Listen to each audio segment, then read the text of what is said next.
What's up, Bears fans? Welcome back, Bear Down. And I know it's way too early for this. I agree. I'm not doing another mock draft, but we are going to start highlighting some positions to watch for the draft.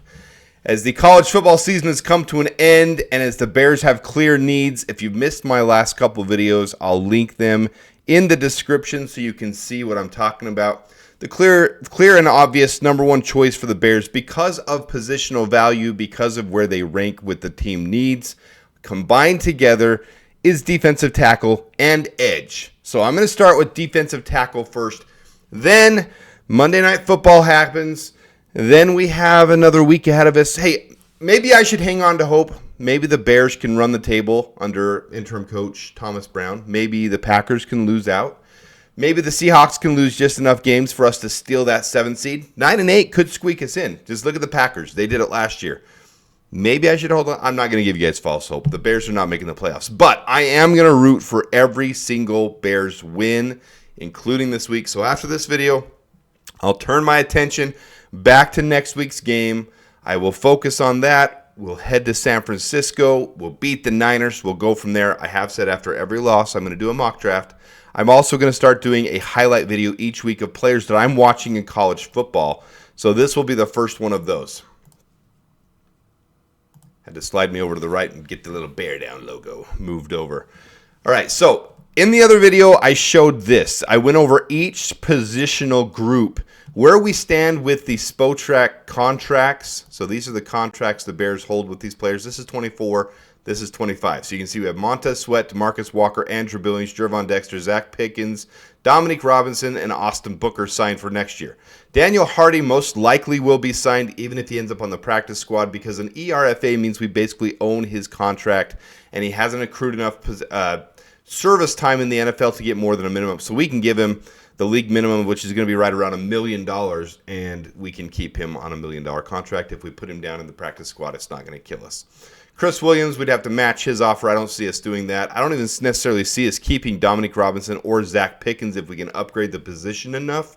I'm just showing the contracts and where they stand. And these lower value contracts, that means they're on the practice squad. They're getting a minimum payment. They're getting less for being on the practice squad. But I do like Jamry Chroma for those who have followed my channel. So here's the contracts where they go through. Here's the ones coming up next year. But this is where the Bears stand right now. All right, here's where our big boys in the middle, our defensive tackles, where they rank. Everyone knows Andrew Billings has been injured, so he hasn't been in games lately, and he was getting us additional pass rush. We really were better with the pass rush with him in there, but he was a big liability on the run. So here's our big boys, and you can see the only ones really worth their weight. Gervon Dexter, 22nd ranked out of 142 defensive tackles this year. You can see his grades, nothing stellar. Maybe his pressure. This is the 1I grade, so it's similar to PFF's PRP. Mine is just sack, hit, and hurry. How many plays does he go between getting a sack, hit, or a hurry? And none of these guys are awful either. I should say that. None of them are terrible. Last year we had players who were taking 20 plays to get a sack, hit, or hurry. So as a collective group, they're getting some pressure. They're just not getting it in key moments. They're not getting it consistently. And then the red grades are ones that you don't want. These are low grades we don't want to see, especially in our tackling. Our tackling has been absolutely terrible. Our missed tackles, absolutely terrible. So that's not good. We don't like that. I've said in other videos, Big Bill, Andrew Billings would be a backup on most teams. Might not even be a backup on some teams. He's ranked 49th. Byron Cowart, I think, is overranked a little bit, especially with how suspect his tackling is, but he can get a little bit of pressure. See the 12.13 and the 4.9 PRP and his win rate being at 10.9. So Byron Cowart, he's done enough. Maybe if we don't focus on the draft at defensive tackle, we could bring him back on a league minimum contract. But really, right now, Gervon Dexter, Big Bill, those are the only ones I really want back on the Bears as far as defensive tackle position is concerned. Now, using those same metrics, this is how last year's draft went. This was before the draft, and this is where they graded out in order of where they should be drafted. Okay, and so these are the ones that I focused on, and I used some of those metrics. I've upgraded my metrics. I've used more important ones. I've fine-tuned it. I've put where it needs to be put as far as grading these guys, but this is how it looked before the draft, and this is how these guys look in their actual season this year so far, so it's kind of fun to see. Tavondre Sweat was a big one everybody was talking about, at least on this channel. We were talking about we could draft him in the third if he fell. in the second. He went higher than his 65. So as it comes to the draft, nobody knows where these guys are going to go. Obviously, the Titans saw something in him that they liked, and he has been the most productive. This is their overall defensive grade, which is kind of what we're going to gauge them on here. Leonard Taylor was also a big prospect that we liked. Javon Newton hasn't really panned out so far in the NFL. He's not even in the top 10. This is the top 10 ranking for these players. So some of them came out of nowhere, and really it's just a matter of only a couple of them have panned out so far. So it's not like every player is going to be a hit. This year should have a lot more hits. This year is a big year for the defensive tackle, defensive end group, which is why it's so important for the Bears to hit one of these big top name guys in the first round. All right, so here's your meat and potatoes. This is what everyone wants to see. Here's where they're graded right now. I got to move me out of the way. I'll make me really small. You can see these are players. Mason Graham is the key to this draft. He is the number one. He's the only blue chip guy that really should go in the top 10, and he will. If the Bears fall far enough, he would be a no-brainer to take in the top 10. His defensive grade is off the chart. His run defense is off the chart, which is most important for the Bears. This run defense is probably the most important thing we can focus on while trying to combine that with getting pressures as well. This is why I've highlighted Walter Nolan quite a bit. His run defensive grade is great. He misses very few tackles and still has decent production in the pressure and getting pressure. But there's also some players right below them. If you want to sacrifice a little bit of, bring them out on first and second down, bring him in on third down to get pressure. Derek Harmon, really, really solid on his pressures. Omar Norman Lott from Tennessee, really solid on his pressures. His PRP, his win rate are off the chart, but he misses quite a few tackles. Tackling grade really low, but his run defense overall isn't terrible. But it's different transforming from college into the NFL level. So here over here is where they are projected right now consensusly to go into the draft. So this is their consensus big board. So if we want that blue chip player, we really want Mason Graham. I really like the idea of trading down. Now, this doesn't mean this is where they'll go. I'm going to say right now, Kenneth Grant, Deion Walker, Walter Nolan, they'll probably end up going in the late first round. So if the Bears are sitting at 11 like they are now, I would be very comfortable trading down to the 20s. But we always do this every year. We say we'll take a trade down, and then the Bears don't do that. So it's not necessarily the case. And maybe they do take, the one offensive lineman in the first round and then settle for this in the second round. But there's also stud edges we can go after too. Maybe Abdul Carter or Mason Graham will be there at 11, where we stand now, and we take one or the other and then focus the other one in the second round, like right here. But you want your main guy that you want. If Walter Nolan goes at 28 and you don't get him with your second round pick from Carolina, you're missing out and you're sacrificing some of the run, which is one of our biggest problems this year. We're one of the weakest against the run so far. So some of the other guys I like as you go down, Dante Corleone, I really like him as well. Aeneas Peebles, I've been watching him. His tackling is a little bit suspect, but he gets really good pressure. I like him later on. Simeon Barrow Jr., I like him a lot too. And I'll show you guys some sleepers here in a minute as well. So here's a couple sleepers for you guys to keep your eyes on as well. All of them projected right now to be undrafted free agents. Lee Hunter, Peyton Zrodek probably leading the way. I don't see Lee Hunter staying as an undrafted free agent rank. He'd probably end up in the 5th, 6th, 7th rank. Peyton Zrodek, same thing from Air Force, small school, so the numbers can be skewed a little bit by him playing in the Mountain West and really not playing the best teams in the Mountain West as well. So when you look at the Mountain West, there's a couple really good teams in there, but Air Force didn't get the luxury of playing them, so this is really skewed in that case. But Air Force played a couple quality teams as well. So my favorite three guys, if you want me to point out who I really like in this draft, number one, hands down, is Mason Graham. Mason Graham is the best defensive tackle in this group. You see his run defense is off the chart, 99%. His pass rush is still off the chart. A little bit weaker on the tackling, but not bad at all. I think this is really before this last season. They haven't updated it. 78% seems low. He's actually a really, really good tackler. You can see some of this stuff as far, this is from NFL Draft Buzz, what they point out about him. Very consistent, high motor, effective, quick first step, good moves. Everything about him screams that he is the blue chip defensive tackle, 3-tech from this draft. And that doesn't mean we have to get rid of Gervon Dexter at all. You play them side by side, you rotate them, you shift them over. Gervon can even play defensive end, which he's done several times. So there's multiple options you can use when drafting someone like Mason Graham. But he is clearly the favorite in this draft class to be able to be the best defensive tackle.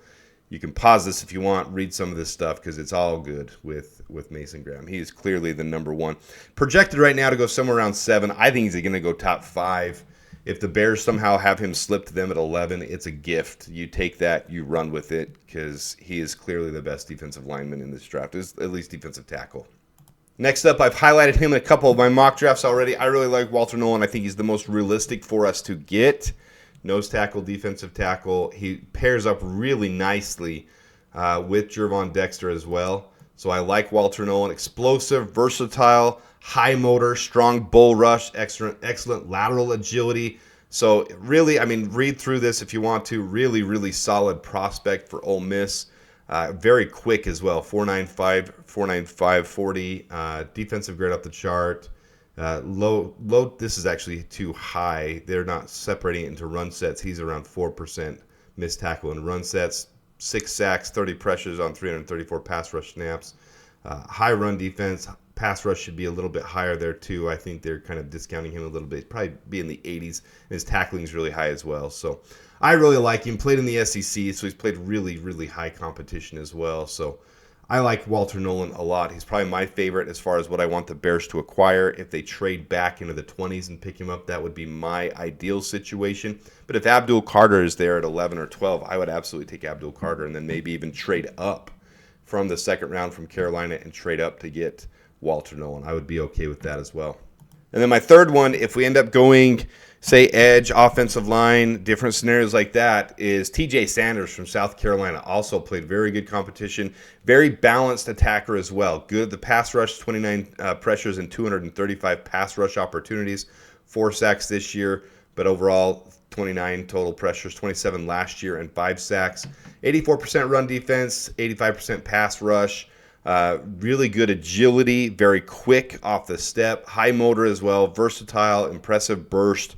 Like all these things that you read about him, he's very coachable.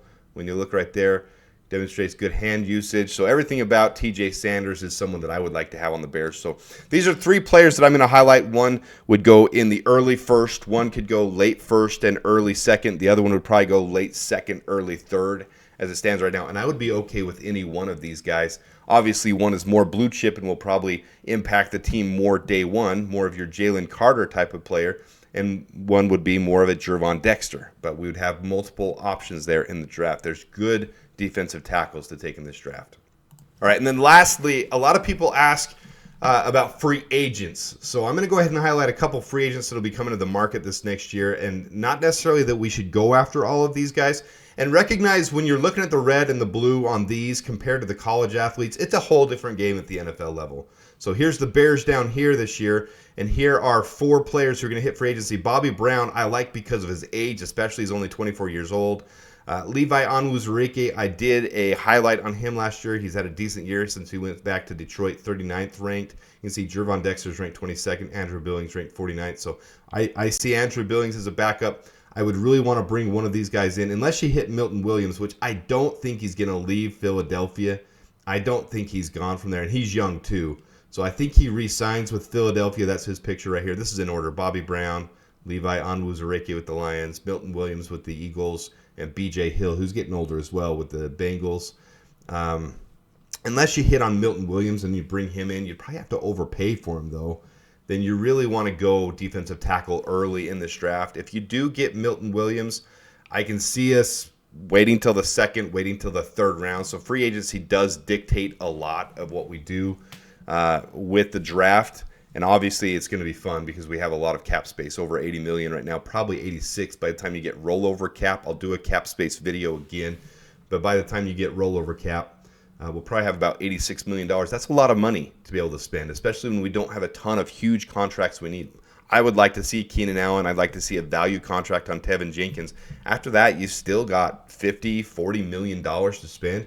You can go out and get a couple hits like this, even though I don't think Milton Williams would be my biggest priority, but you could hit on him, sign a decent contract that's very similar to a TJ Edwards, very similar to a let's say maybe even a Kevin Byard type of contract, something to that. Somewhere in between there But this is some of the 2025 free agents to look at. Tackling grade for Bobby Brown, really, really good. BJ Hill, not so good, and we need some of that help with tackling. 0% missed tackling by Bobby Brown, but look at what you're sacrificing. No pressure.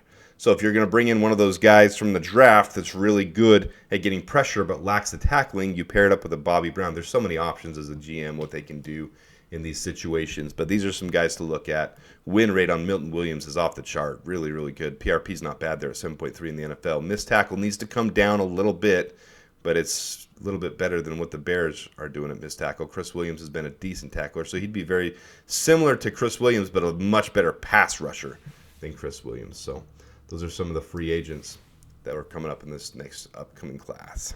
That's it for our defensive tackles. This is where we need to fill a couple holes right here. And you're going to add some more guys, too, because some of these guys are going to come. You're going to have Jamrick Croma. You're going to have Deshaun Mallory or Danielle Hardy to be able to fill in. So you're going to have 12 to 15 guys on the defensive group here to be able to go into the 90-man roster, and then you trim it down from there. So this is what it looks like as we head in. Let me know your guys' thoughts in the comments, which ones you like from this upcoming draft, from what I highlighted for you, which free agent you might like us to go after. Now, after this, we'll focus back on the season. We'll highlight some more of this stuff as we get down the road. When the Bears have another loss, I'll do a mock draft again, and you'll see some of these guys in there that I've highlighted as I show you the process that I look at and go through in the offseason. Now that college football is winding down, championship week this next week, and then we start the bowl games and the college football playoffs for the first time, 12 teams. So appreciate you guys tuning in. If you don't mind hitting that like button, I appreciate that. It helps with the algorithm. If you don't mind subscribing, if you haven't, I appreciate that as well. Let me know any thoughts you have. I'd love to interact with you guys below, so hit those comments up. And until next time, da Bears, and bear down.